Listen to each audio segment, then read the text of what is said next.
Hi, everyone. Thanks again for joining us today. We have a great session ahead of us. This is the GigaSpace's Digital Innovation 101, how to accelerate your digital transformation journey.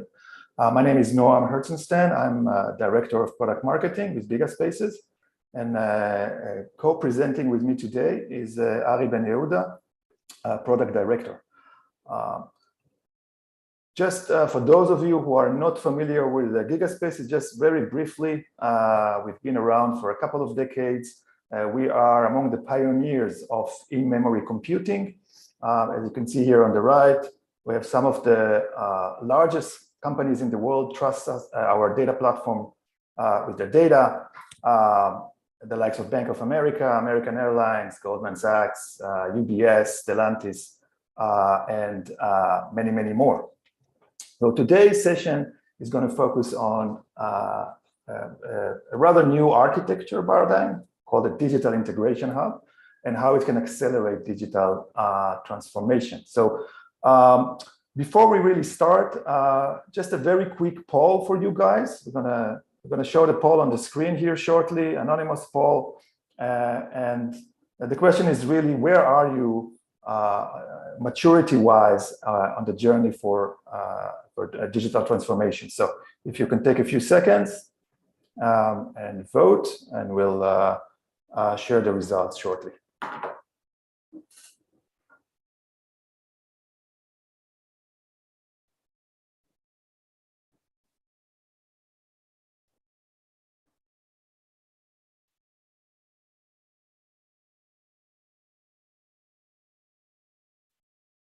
We're going to wait just a few more seconds, give a chance for folks to vote and take a quick look at the results.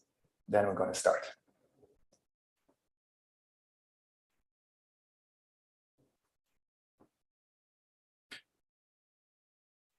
Okay, let's see if we can put the results up on the screen.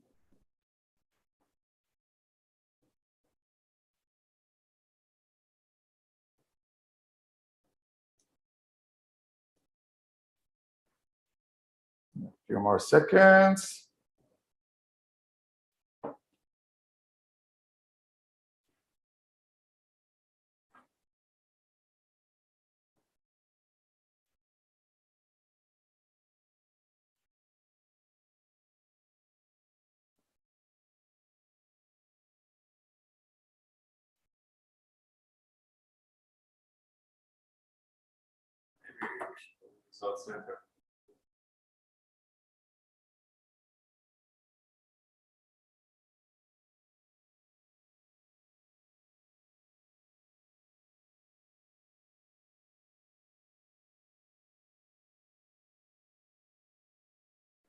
Okay, great.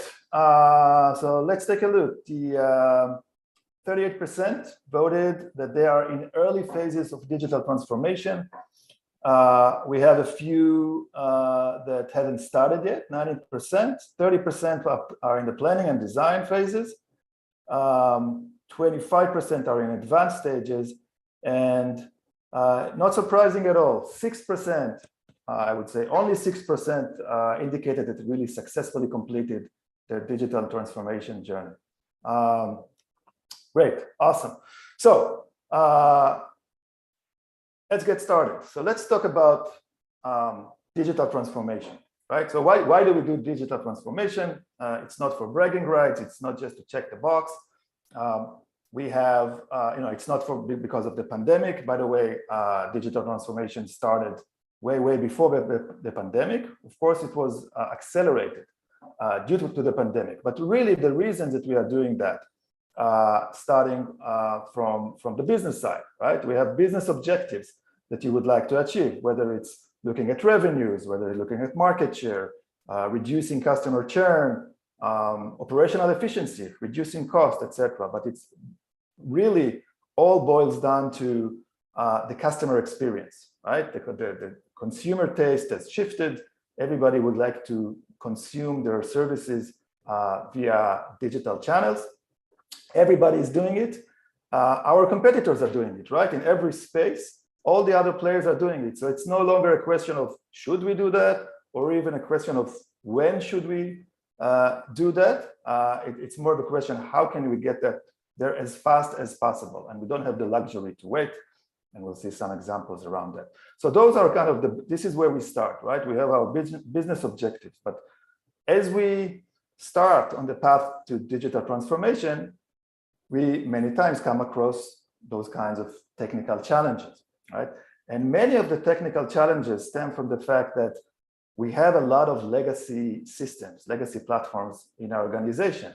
And the thing about those legacy platforms is that, again, many times they were not designed or not originally designed to support the load, the extra load of all those digital queries, digital transactions that we are getting.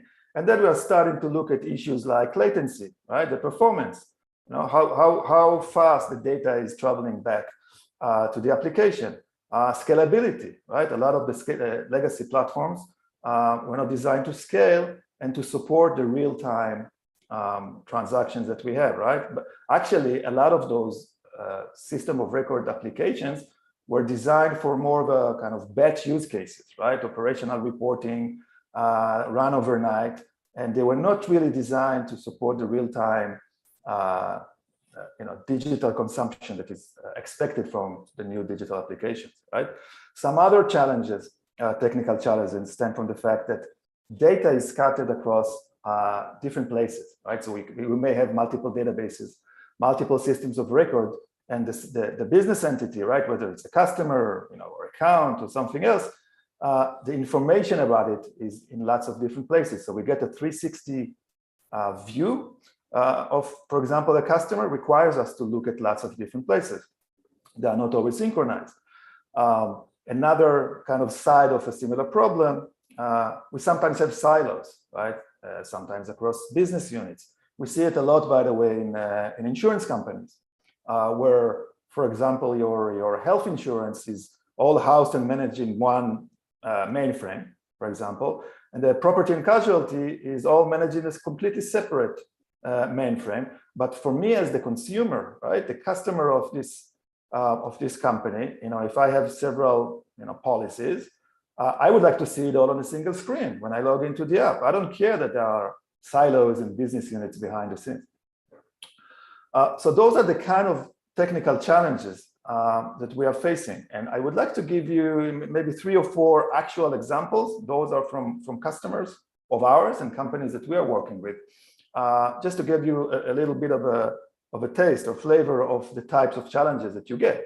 And starting with a digital bank, and this is actually a company that was born digital, right? It's not a traditional bank, but it started, I don't know, maybe 15 years ago as a pure digital bank in Sweden, the largest stockbroker in Sweden, by the way. And when they started, obviously they were competing with the traditional banks, right? And then later on, more digital banks came along, and they were competing with those as well. But when we recently talked to them and we asked them about their competition, we got a very, very interesting, even surprising answer. You can see it on the screen, right? When their customer, right, is, for example, she picks up her kid from school or from practice, and she sits in the car, just alone with the phone, right, with the mobile phone, and she has maybe 5 minutes, and she can spend those 5 minutes on Facebook or Instagram, or she can spend it on the bank's mobile app and do some trading, right? So the whole sense of competition now completely changes. It almost sounds ridiculous that a digital bank is competing with Instagram, but those kind of situations are becoming the reality in the digital world. Next example, and this is now a traditional retail bank, right? The bank with branches, brick and mortar branches, and they are in the midst of their digital transformation kind of journey. And they have hundreds and hundreds of digital services that they plan to build. The problem is that their existing architecture, again, was not designed to support that. So yes, of course, they can build digital services and digital applications, but this is a very slow process. It's a lot slower than what they need and the pace that they need based on their plans to meet the competition and actually to be ahead of the competition. Another example, and this is an e-commerce website, really a service that is doing price comparison, right? So they're tracking millions of products and thousands of different shops and online retailers, and they can find you your product and they can find you the best price, where you can buy it in the best price, right? Now this example goes back to the beginning of COVID, and you guys may remember at the beginning of COVID, there was a very big problem getting COVID-related products, right? Think COVID masks or hand sanitizers, etc. It was impossible to find it. It was out of stock everywhere, right? So the challenge at that point for people were not so much, hey, where can I get this product a little bit cheaper, but where can I get it at all? And what this company decided to do was they had a great idea. Let's develop a new service that allows our customers to register, to sign in, to get an alert, right? I would like to get an alert for COVID mask or any other product. And as soon as it's back in stock in any company, right? In any seller, just send me an alert immediately. I would like to buy it. So from idea to production, right? From inception through developing this service and launching it, it took them 2 days, which is amazing, almost unheard of, right? Which means that you need to have your data architecture or the data model, everything readily available. So when you are developing new services, enhancing existing services, you can do it very quickly. You don't need to worry about data integration. You can just focus on the business logic and developing those awesome services. And finally, maybe the last example that we'll take a look at, and this is a retailer, right? Think groceries, right? One of the largest retailers in Australia. And they formed a digital arm. That was 5 years ago. And the first thing they did was to move from on-prem to the cloud. And they moved to one of the largest public clouds, right? So what they did was kind of a lift and shift. In other words, they took their architecture as is. They did not re-architect anything, right? As is, and just instead of hosting it in the basement, right, in their own data center, it's now being hosted on the public cloud.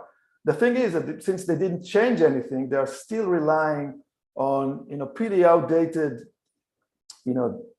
data development techniques, relational databases with stored procedures, and sure, they can develop digital services on top of that, but it's very slow. Now that was okay 5 years ago in terms of the pace of innovation and the pace of developing new services.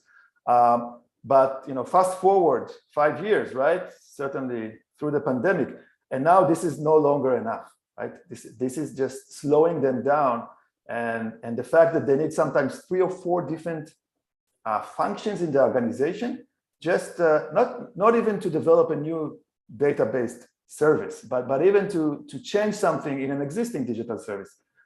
They need the API developer and the service developer and the DBA and an infrastructure guy, all to coordinate a single change in regards to data. So this architecture, which is, let's say, not that modern, is slowing them down. So let's drill down a little bit more and understand why is that happening, right? And what we see here on the screen is kind of a traditional or a conventional architecture that we see everywhere in every organizations or many organizations across different verticals, right? What we see here, it's pretty simple. We have the systems of record at the bottom, and we have the digital applications, right? The digital channels here at the top, and they need to consume this data. And this is a highly coupled architecture, right? And the integration is, you could look at it as a request-based integration. In other words, every time this little guy, this mobile app needs a piece of data from this system of record, it needs to go and fetch the data from the system of record. Of course, it goes through composite services. There is some integration logic, but every time I need to read the piece of data, I need to hit the system of record. And by the way, I need data from multiple places, so I need to hit them all. And we get this, the same goes to this application and so forth. We get this spaghetti kind of structure, and this very strong coupling is very problematic. So from technical standpoint, we need to worry about all those data integration kind of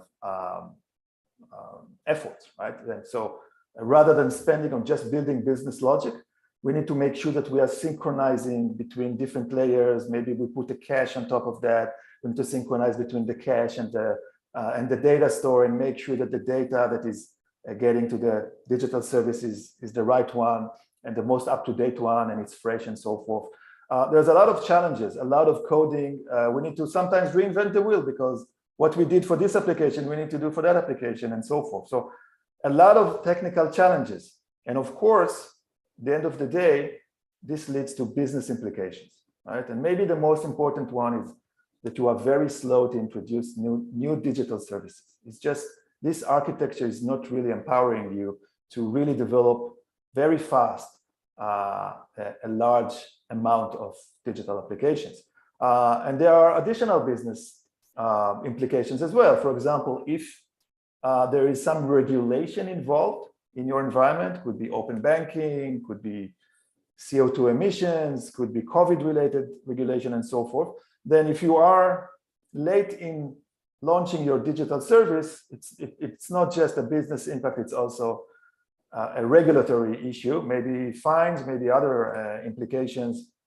There are other business implications like cost. For example, sometimes there is a cost every time you are access cost, right? Every time you are hitting a system of record. And of course, at the end of the day, we have the customer experience. So it's very hard to deliver great customer experience to meet and beat what the competitors are doing with such an environment.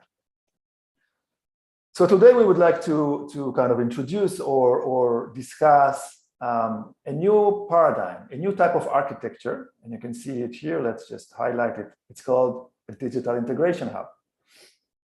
You can see it here. We are looking at the Gartner hype cycle for application architecture and integration. And digital integration hub, you see it's right here. It's almost at the peak of the hype cycle. It's relatively new. It's not that new. It's been around for 2 or 3 years already, or being discussed.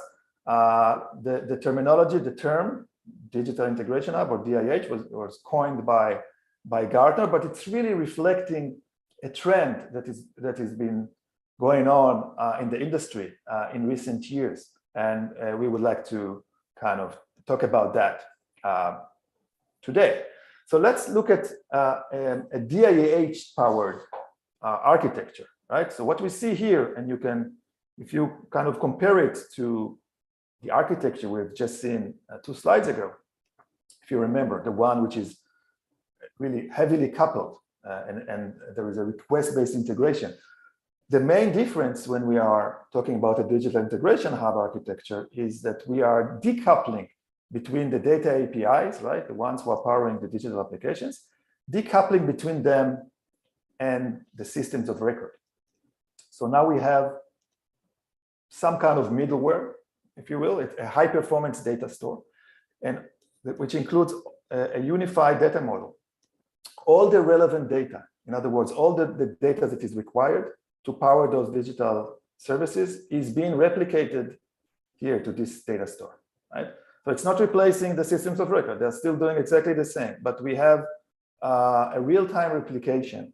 And the way we do it is by event-based integration rather than request-based. So when we are reading the data, doesn't matter we read it once, 1,000 times, 1,000,000 times, it will always be accessed here in this high-performance data store. We don't need to hit the system of record anymore. The only time where we are hitting it, actually from the other direction, is when there is some kind of a data event, right? So when something changes here in the system of record, we would like to immediately reflect that change in the DIH. And this is done, of course, with technologies such as CDC, change data capture, that allow for this event-based integration. So we are decoupling. We can build all our microservices here on the top. We can get really low latency and high performance because, again, we're working against this high-performance data store and the event-based integration. So what are the benefits of a DIH, a digital integration hub architecture. So you can look at it from three types of stakeholders. From a business perspective, right? Maybe the most important benefit is that we are accelerating innovation. We can accelerate the pace of building, creating, and launching new digital services because the data is readily available. There is a unified data model that reflects everything we need, everything the digital application need, and we can get there faster. Also, the customer experience is much better. And by the way, sometimes we can actually even reduce cost by reducing system of record access fees. So that's those are the kind of benefits from a business perspective. If we are looking at the developers, maybe the main benefit is that they don't need to worry about data integration anymore. They don't need to worry about synchronizing between different data layers, the cache and the data store and the system of record. They can focus on building awesome digital applications, just focusing on the business logic. They can do it faster with less custom coding. And finally, from an operations standpoint, simplicity, right? Whether it's enabling this always on, 24/7 type of service, as well as handling peak loads, right? So if we have, Black Friday or Christmas or what have you, and we have a peak load, and then we want to go back to the normal load, very easily done by the operations.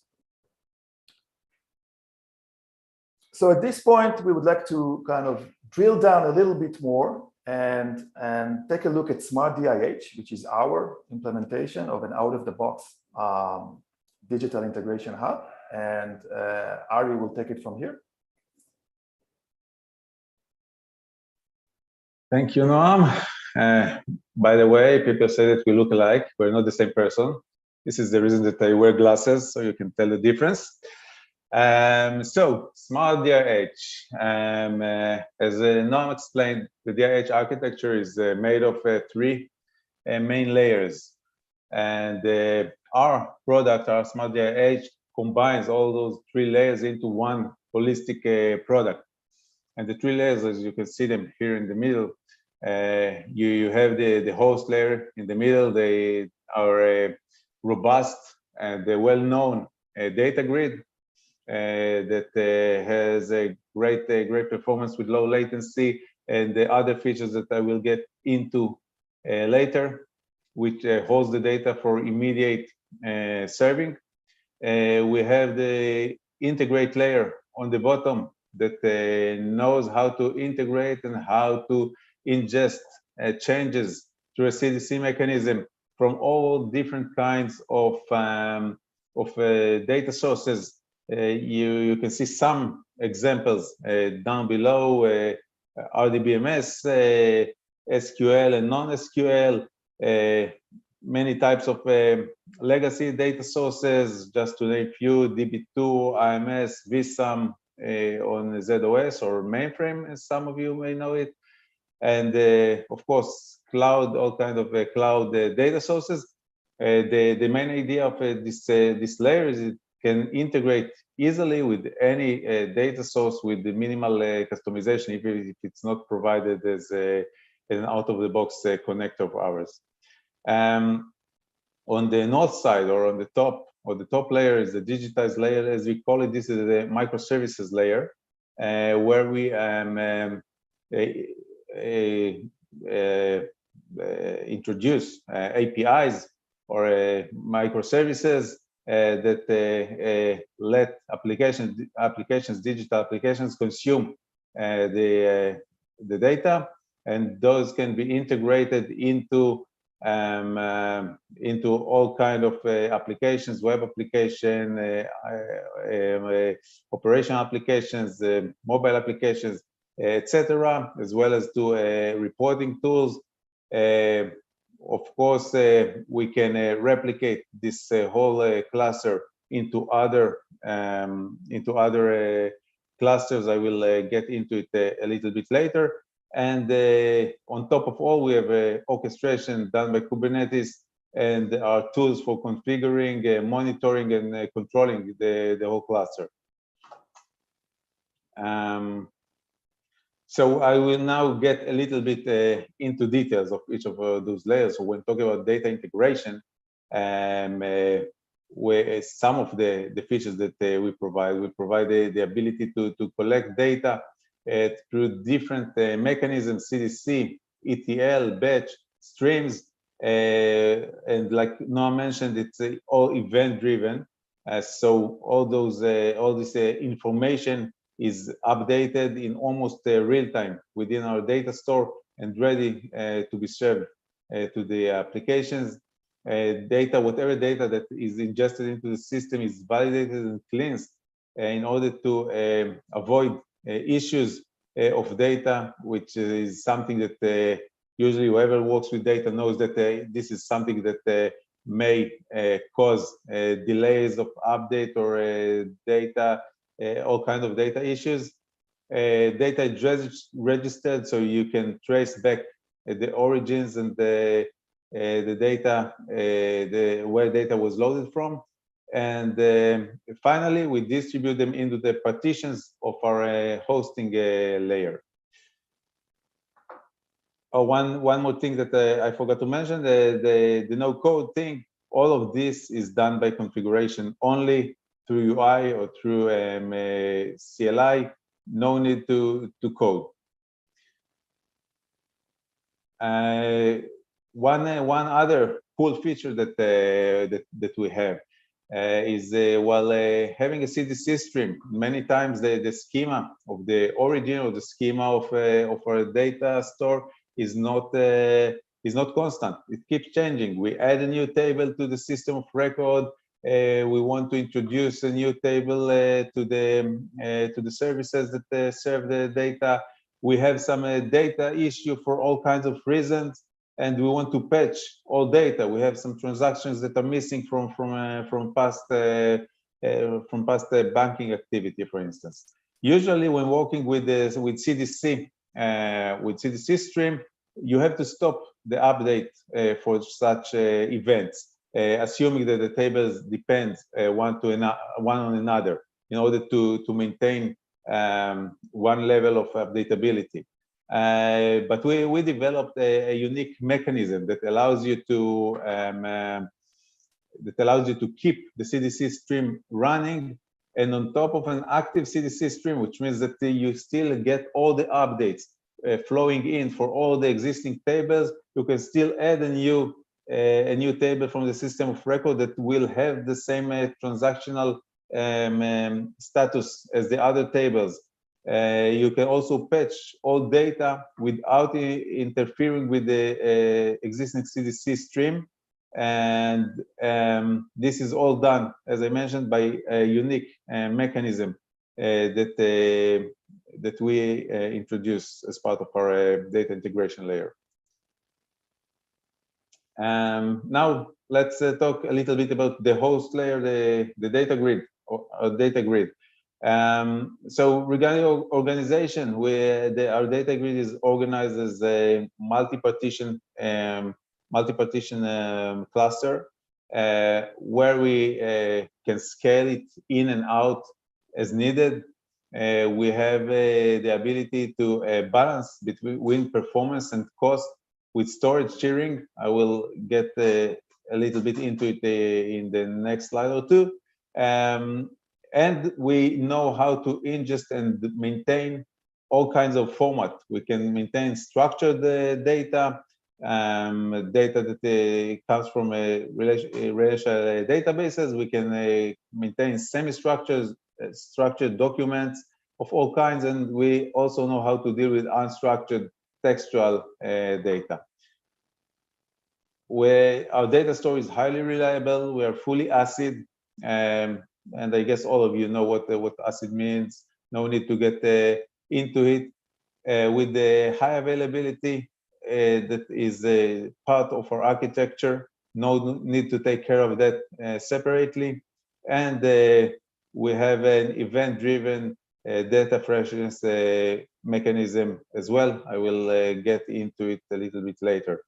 Yeah, regarding performance, our in-memory data grid has the ability to take very heavy workloads with high concurrency of users and with the low latency, thanks to the in-memory nature and to the work with the multiple partitions that allow quick processing of data. So that was our data grid. As you can see, all in all, it's a very robust data store that can ensure the safe and fast delivery of data. Promise you that I will talk about storage steering, so this is a slide for that. A storage steering feature allows you to balance between cost and performance, where the hot data, as we call it, resides in memory, where it can be served quickly and efficiently, and the other data is maintained on a disk, on a fast access disk, where you can still access it just like the hot data with a little bit reduced performance. All this the split between hot and warm data is done by business rules, so you can decide which data resides where, depending on the data age and depending on other business rules. Microservices, it's very quick for us to introduce new microservices.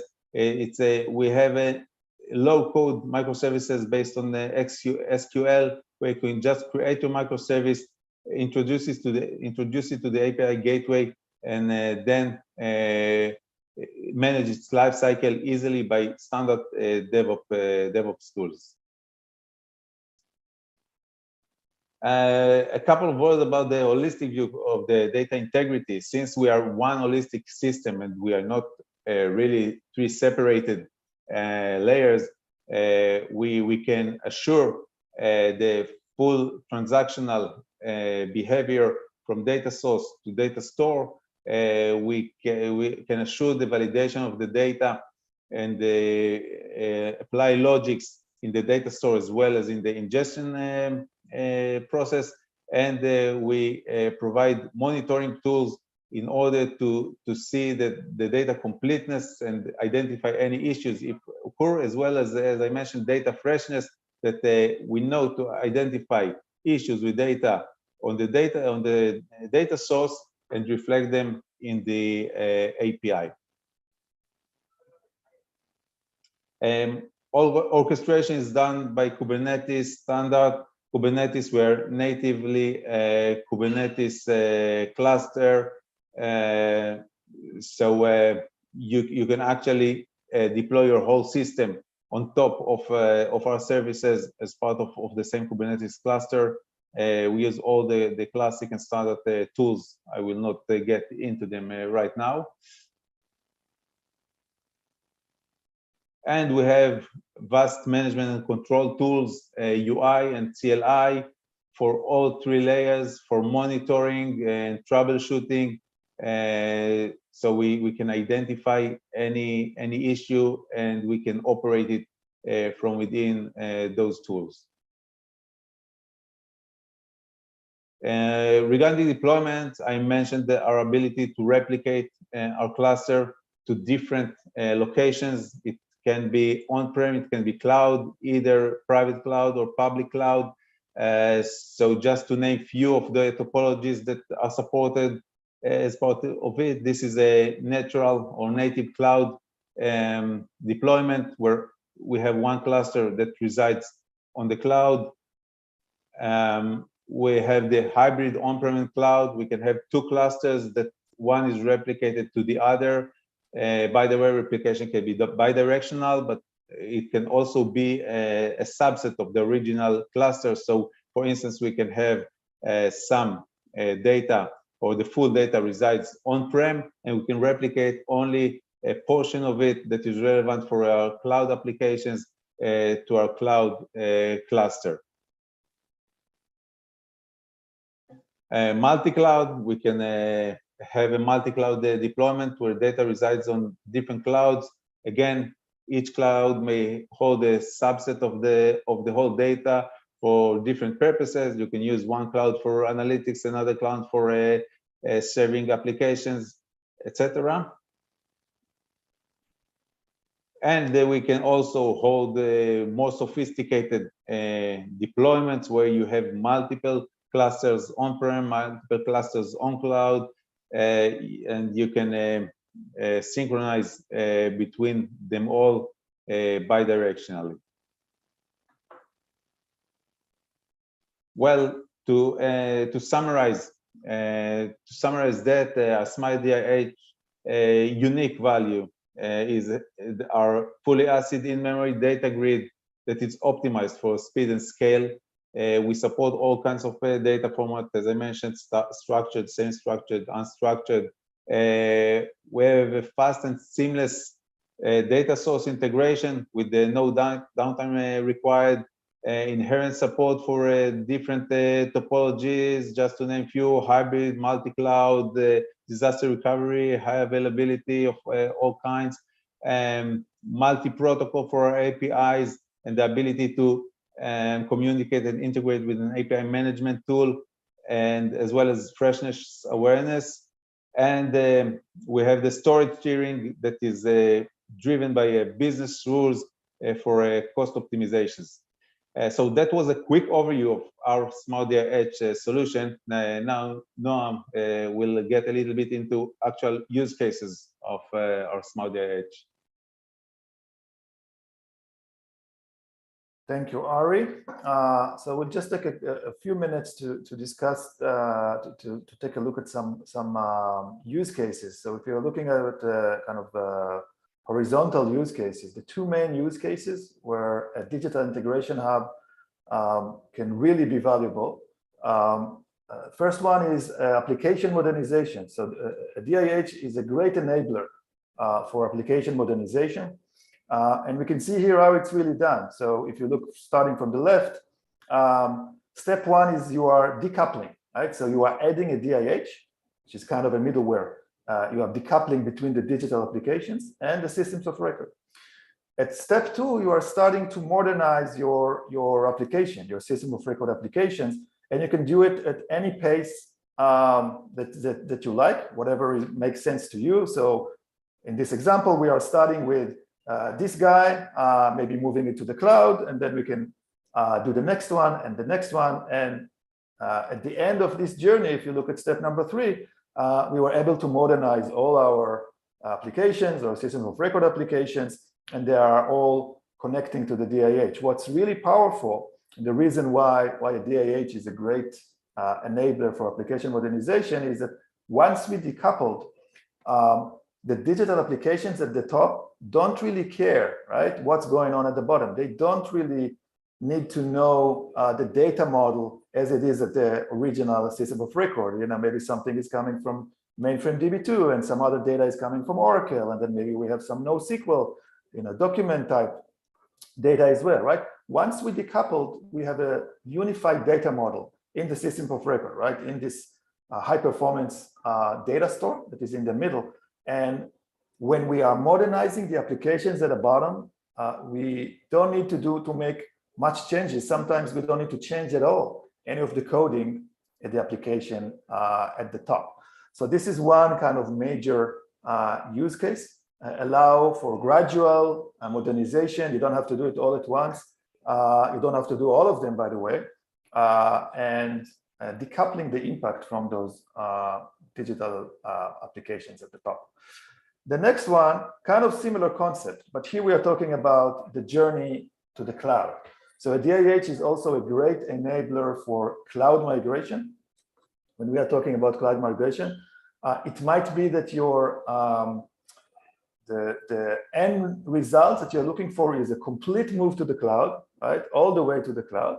And in some other cases, maybe your journey needs to end in a hybrid mode, right? You want to stay hybrid. In other words, some of your applications, some of your data is on-prem. There are a lot of reasons why you want to still do that. And some other applications, are going to be on the cloud. So either way, DIH can really be great in this journey. So again, we start on the left by just decoupling, right? So we have our on-prem systems of record. We are adding the DIH. We are decoupling between the digital applications at the top and all those data stores and systems of record.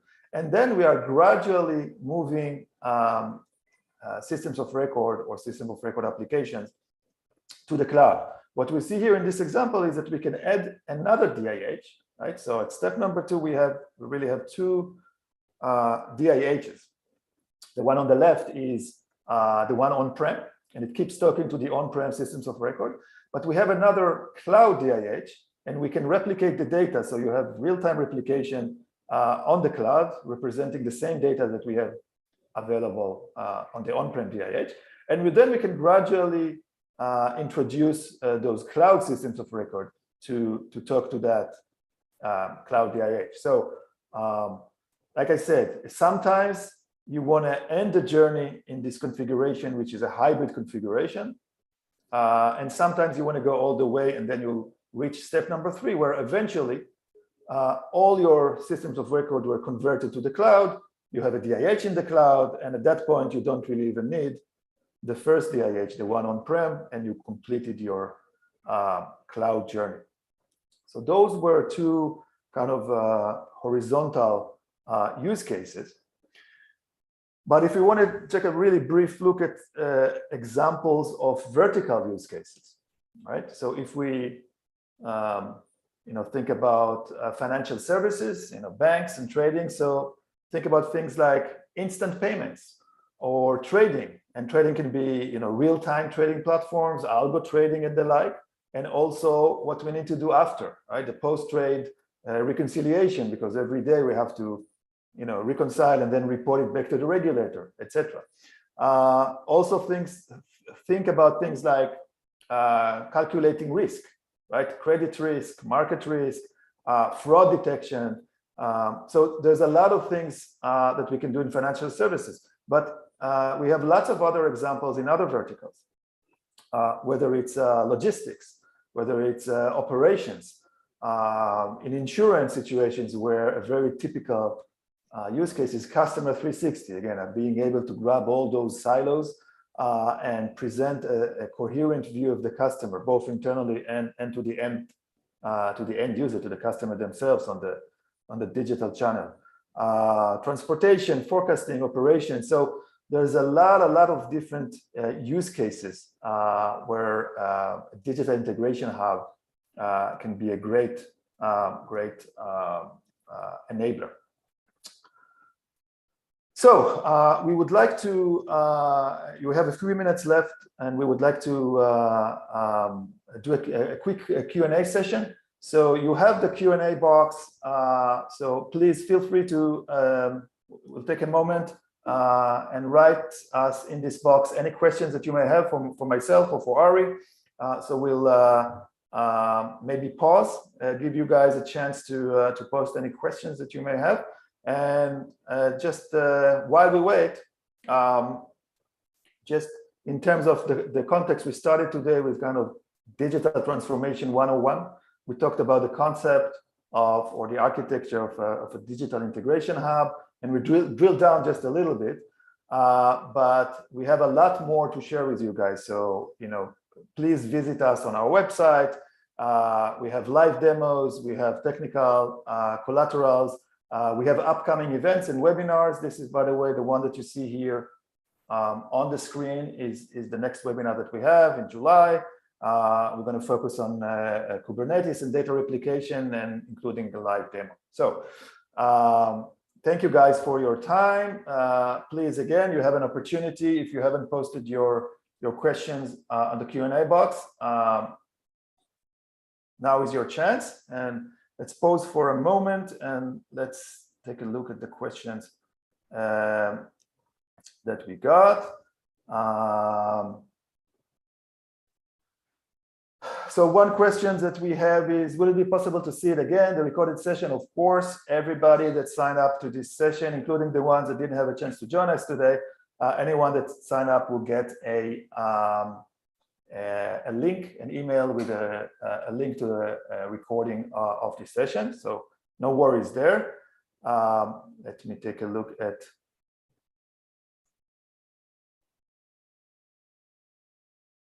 other questions that are coming up.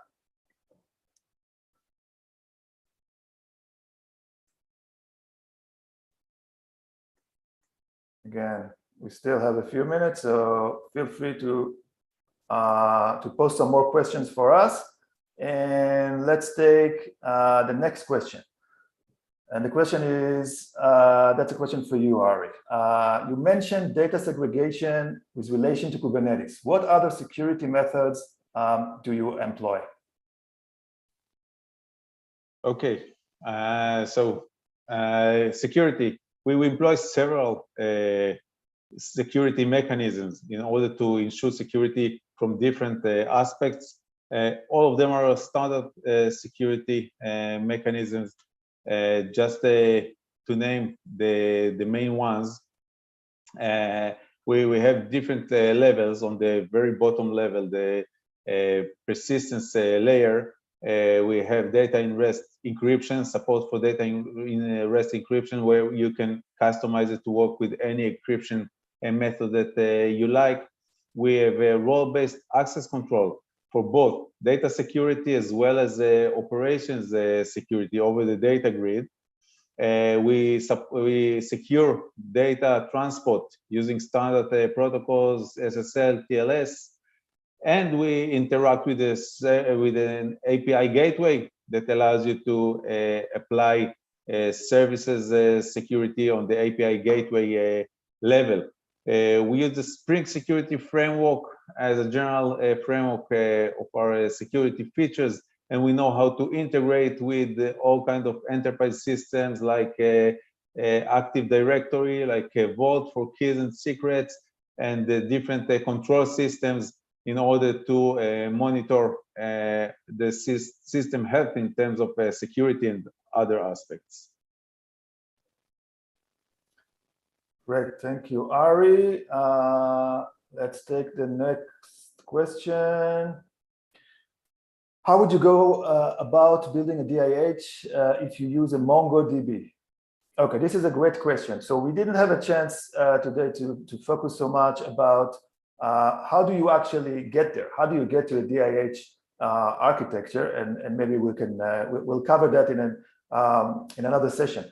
But just to answer this question, like generally speaking, DIH is an architecture, and you can get there in different ways. One way is really to build it yourself, right? So if you want to use an existing, and there are so many different data stores that you can use. The Mongo in this question is one example. There are other examples, but a DIH is way bigger than just a database, right? A DIH architecture, if you remember the slide that we've seen, a DIH architecture requires you lots of different building blocks, right? You have the data store, but you also need to have, it has to be high performance. So if it's not really fast and in memory, sometimes you need to add a cache on top of that. Then you need to take care of the data integration, right? Then you need to take care of event-based integration. You need to take care of the data service at the top. And there are many other building blocks. So building it yourself is one way to get there. It will require a bunch of different components, maybe from different vendors. Maybe some of them can be open source, but very importantly, it will require a lot of integration between all those components to get to this fine-tuned DIH architecture. So that's one way to get there. Again, and you can use different databases, data stores at the core of it, but you always have to remember that a database, like a pure database, is not a DIH, it's just a part of the DIH. And another option is to get kind of an out-of-the-box, something ready-made, which is already includes all the building blocks pre-integrated. Our offering, Smart DIH, the one that was just described by Ari, is one example for you to get all those pre-integrated components, so you can your time to market, your time to value is much faster. Let's see. So we still have few more minutes left. Let's take some more questions. Just in case we don't get to all the questions, no worries, we will follow up with anyone who posted a question offline, so no worries, feel free to post more questions. And the next question is, you mentioned CDCs. What CDCs do you offer? So yes, I mentioned CDC. CDC, or change data capture, is really the component or the technology that is used to go from this request-based integration to event-based integration. In other words, to make sure that you have a DIH that always reflects the most up-to-date data. Every time we have a data event, immediately it will be reflected and updated in the DIH. Again, the digital application doesn't need to worry about it at all. From the digital application standpoint, you are only accessing a single place, which is always includes the latest and greatest of the data that you need. So going back to the question, so CDC, so we have embedded CDC in our solution. It's part of the digital integration hub. Of course, you can use your own. So there are CDCs from multiple providers. Many of you, I'm sure, have some kind of CDC in-house, and if you want to use that as well. By the way, CDC is one way to integrate, right? Obviously, for kind of real-time streaming of data events. Another use case is ETL, and that's a different use case. Usually, it's a batch update of a large number of records that were changed. And we support both CDCs and ETLs that you may have in your environment. But if you want to use the one that we have coming out of the box, then it's pre-integrated with the solution. All right, so we have a little bit more time left. Let's see, let's take another question. A moment. All right, let's take a question for you, Ari. Since DIH is a middleware, what high availability capabilities do you have to maintain a 24/7 service level? Okay. So yeah, we have a few modules that can handle high availability as well as resiliency for different purposes. First of all, I mentioned that we have an inherent resiliency mechanism. We have our partitions, we have automatic backup partitions for all our partitions for the purpose of being highly available. So if one of the partitions has any failure, immediately the system will flip to its twin partition, and we keep serving with the same level of service. And later on, when the original partition comes up, it will be used as a new backup. And this is one mechanism that is fully synchronized and fully supported out of the box. We have other mechanisms for resiliency and for recovery, such as our mirroring mechanism that provides the ability to back up the data depending on update events on a remote database. We have our one gateway that allows us to replicate the data into other clusters for disaster recovery scenarios and as such. And of course, we have the ability to back up the data on the disk as part of our data tiering. Actually, I believe I did not mention it, but this module provides also persistency capabilities. So it allows you to back up the data on a disk and recover from it when coming up again after failure. Great, thank you, Ari. Let's take one last question because we are kind of running out of time. So, final question for today. Again, as I said, if we didn't get to your question, we'll follow up with you offline. Let's take the last one. This is an interesting one. Ari, for you as well. Can I query multiple data sources in one SQL query? Okay. Actually, I think it's a very good question because we didn't get to touch SQL in this presentation. But one of our methods of exposing the data is using standard SQL. This is how the visualizers, the BI tools can interact with our data grid. We expose a standard SQL using the PGWire protocol, and we support most of the standard specifications of SQL 99. This SQL allows us to query, since we're a hub and we upload all the data sources up to that hub, the origin of it does not matter. So you can query any of those tables or data sets that reside on that space or in the data grid, and do any joins and queries on top of them, combining different data sources. No problem at all. Awesome, great. Thank you so much, Ari. And since we ran out of time, that would be the last question. Thank you, everybody, for joining us today. I hope it was an interesting session for you. Please visit us on our website. We have a lot of more detailed content there. And please join us in our upcoming events. Thank you, and have a great day. Thank you.